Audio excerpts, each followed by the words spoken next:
Pour surfer sur Tinder, Alexandre Benalla se serait servi de photos avec Emmanuel Macron. Dossier Affaire Benalla, 38, pour faire des rencontres grâce à l'application Tinder. Alexandre Benalla, ancien chargé de mission à l'Élysée, a publié, entre autres, plusieurs photos où il apparaît aux côtés du président français, a communiqué le 2 août le journal Closer.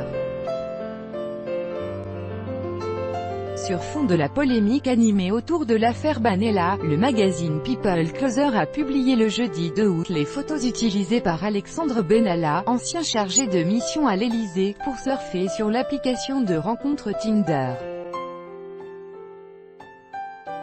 Ainsi, comme l'indique Closer, sur son profil Tinder, Monsieur Benalla, dont la photo principale, réalisée en noir et blanc, le représente en costume, affiche son âge et précise qu'il habite Paris.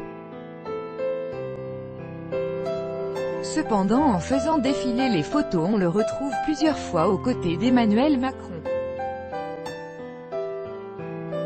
Par ailleurs, un autre détail intéressant, l'ancien collaborateur de Macron a choisi de s'affubler du pseudonyme de Mars, soit la planète précédant Jupiter dans le système solaire, le surnom non officiel attribué au chef d'État français.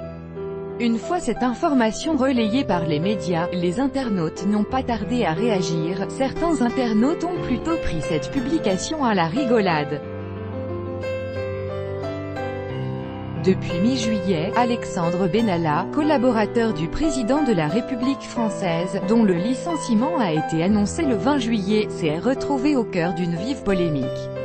Il avait été filmé le 1er mai à Paris en train de frapper des manifestants alors qu'il était présent en tant qu'observateur auprès des forces de l'ordre.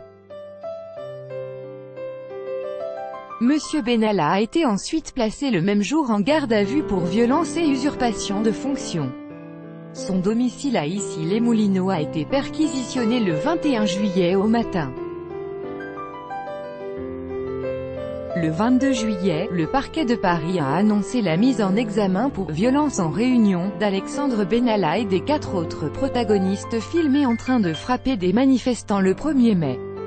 Le président Macron a affirmé le 24 juillet, devant des membres du gouvernement et des députés de La République En Marche, que les faits qui s'étaient produits le 1er mai étaient une trahison, et que le seul responsable de la situation était lui-même.